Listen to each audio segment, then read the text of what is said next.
Hey guys, this is Michael at Read On. This is Hemingway, the biography by Kenneth S. Lynn. Okay, a lot has been said about Ernest Hemingway, and I realize that this is just a drop in the pond. Um, but this is a book that I think must be discussed. I first initially began reading this book when I was in high school. I had so much stuff going on. First of all, trying to pass these classes that I wasn't really able to finish it. So I just really picked it up again. I began from scratch and I finished it. It's about 600 pages. Um, it's just kind of a look into his world, into Ernest Hemingway's world.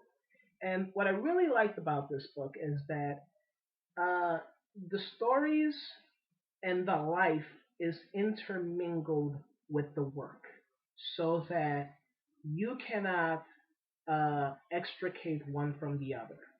And I like that because Hemingway had this bigger than life persona. He was a sportsman, he was an alcoholic, he was a soldier. I mean, he did everything.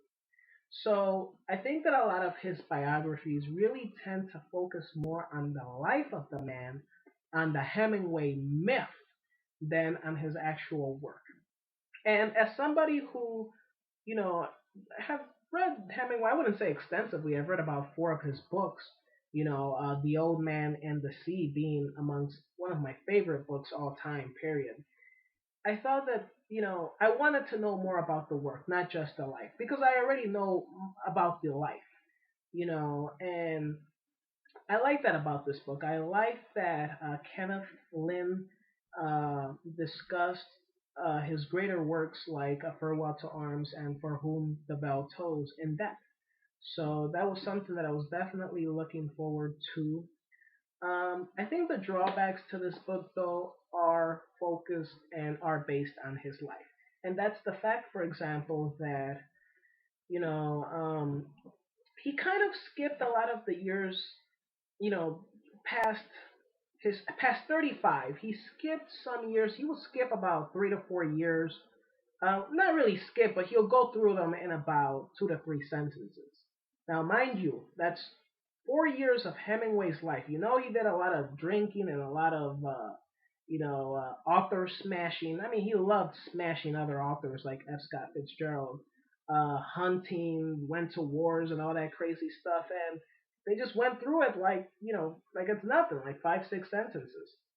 So I did not like that about this book. And on the contrary, the first few years of his life up to his about 28th year, they focused about 3 to 400 pages on.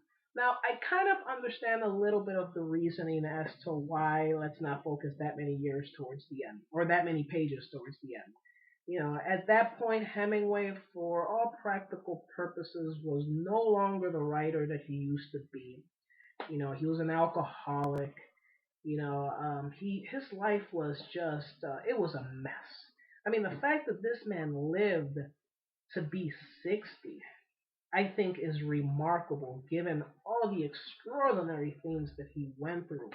He was a journalist who essentially put himself on the front lines during World War II. He went on all these African hunting expeditions where he was hunting after big game. I'm talking about elephants, lions, rhinos. He went fishing. He was an alcoholic from about 21 to the end of his life. And I'm not talking about a problem drinker. I'm talking about all out alcoholic for all of that time. Survived two plane crashes, and the list goes on and on and on. I mean, I can't believe he even committed suicide because if I would have already survived all those things, I would have kept going. And that's why I think for me personally, I would have liked to see more about the final years, about what led to his suicide. But I think that Kenneth Lynn kind of figured out that, you get it. He went through all this shit, so of course he's going to commit suicide. Do I really need to focus 100, 200 pages on this? And I think that a lot of Hemingway readers, they don't want to know about that side of Hemingway. They want to know about the better things. They want to know about the guy who went bullfighting and was friends with all the bullfighters in Spain. The guy who was an expatriate during World War One in Europe, and after World War One, and hung around all these authors in Paris and stuff like that. And this book in many ways kind of reaffirmed what I've already felt for a long time. That if I would have personally known Hemingway, I would not have liked him. He was an asshole. But other than that, it's a good read. I wouldn't say this is the definitive biography on Hemingway just because of the flaws I just mentioned, but it's worth reading. All right, guys, this is Sir Michael at Read On. Stay tuned.